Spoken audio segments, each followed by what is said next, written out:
Hello, my name is Nick Haynes, English instructor at SUNY WCC, and I've come with a couple questions. First is, what can Cool G Rap teach us about rhetoric?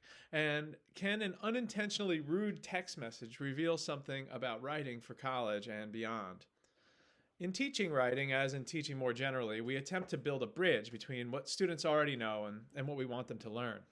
We trace lines from the patterns of communication students are familiar with to patterns of communication that are useful for specific disciplines. My discipline uses various terms related to this activity, including writing for transfer, genre writing, rhetorical dexterity, and legitimate peripheral participation. Each term refers to something specific, but they all relate to the phenomenon of identifying the language acts students use and constructing that essential bridge toward the language acts native to our disciplines. My discipline sometimes uses the words transitional or developmental English to denote courses that address a transition in language use, presumably from more pedestrian forms of English to the standard English required for much college writing. But I think the strains of these transitions or developments are ongoing throughout students' college careers and beyond. This, I believe, is the basic assumption behind writing across the curriculum programs more widely. Students are consistently presented with uses of language which to them are novel. It is up to us, for whom these languages are not novel, to decode our learned tongues and find the details that matter in cultivating authority in our disciplines. As English instructors, we can only go so far.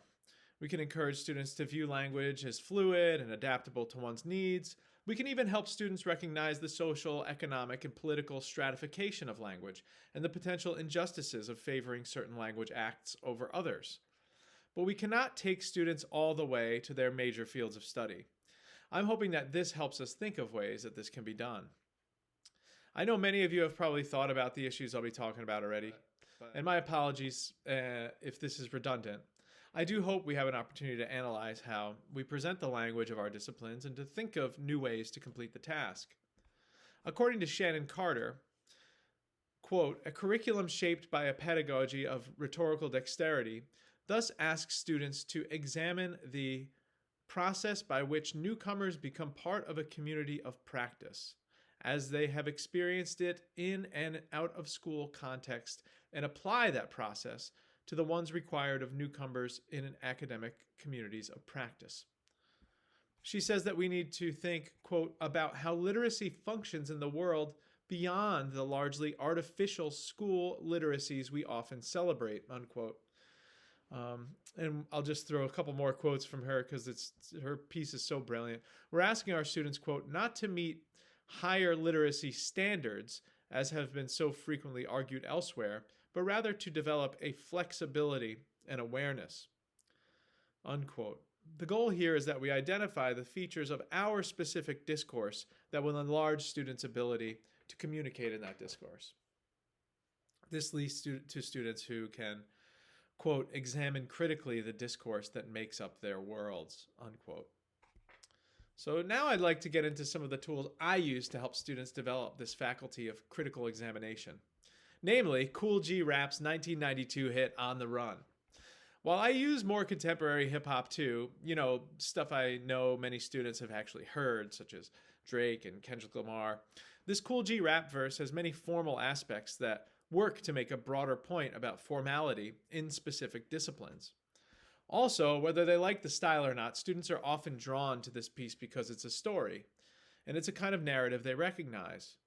Essentially a gangster movie in verses.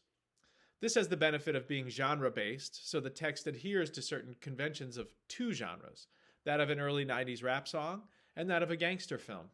Each has its expectations. Cool G Rap's genius is in exploiting where they overlap. As an introduction to an in-class exercise, I'll have students compare language from various discourses. I'll ask them to categorize them in terms of formality, and specifically into the categories formal, semi-formal, informal, and casual. I start with some more conventionally formal writing, some quote-unquote college writing, either from academic journals, professional pieces, catalogs, sometimes popular magazines, or even blogs. Of course, when we get to the verse in question from the Cool G Rap song, almost everyone agrees that it is casual. There's slang, informal spelling, no punctuation, all markers of the casual level. But looked at another way, there's a tremendous amount of formality here. In fact, Cool G Rap is adhering closely to the dictates of his discipline in terms of content, phrasing, and sound. It does rhyme, after all, as well as make a number of other subtle moves that acknowledge the conventions of his genre.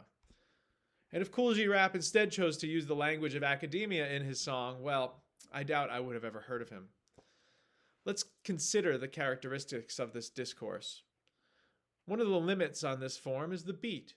The rapper must rap in rhythm with the music. But what if we notice that the writing done in literary analysis or scientific journals, etc., has its own kind of beat, and that it will help students writing to recognize and use that beat in their own work? Take, for example, the use of cited reference material.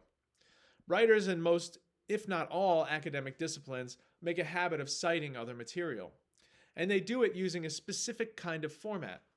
Just as Cool G Rap ends each of his lines with a word that rhymes with a word that closes the previous line, just as he knows that he must rap about money and crime, we know that we must reference and quote other works.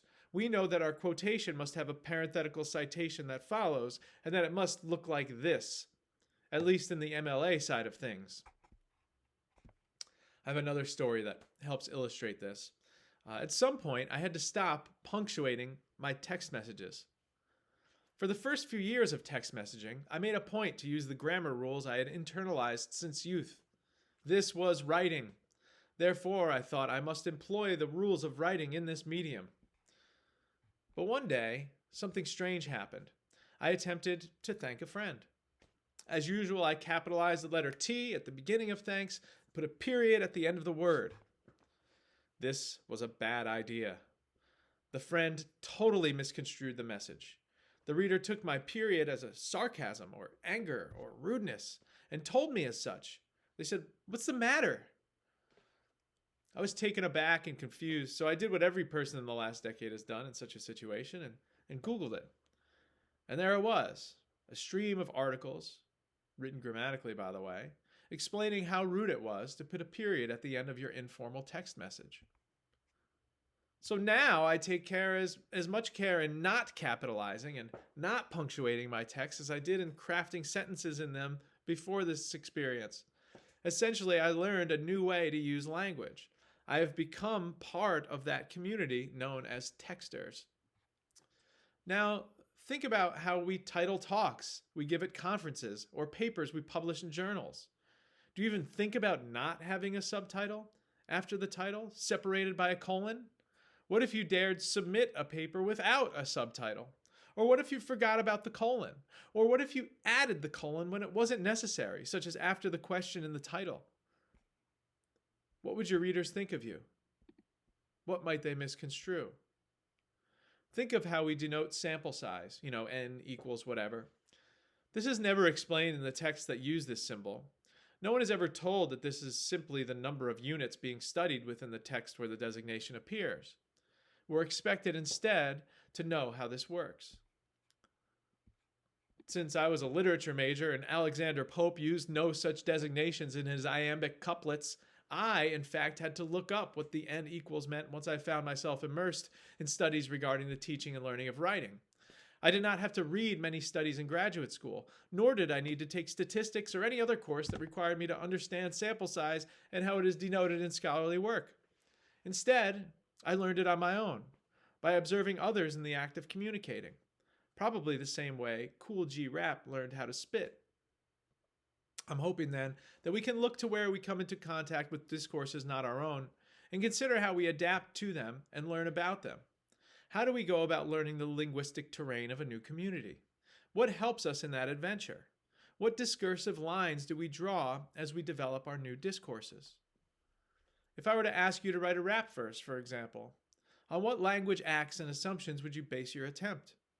And how would fans of hip-hop know you belong in the community? Now, if you were going to ask me to write in your discipline, what would your expectations be to achieve these same goals?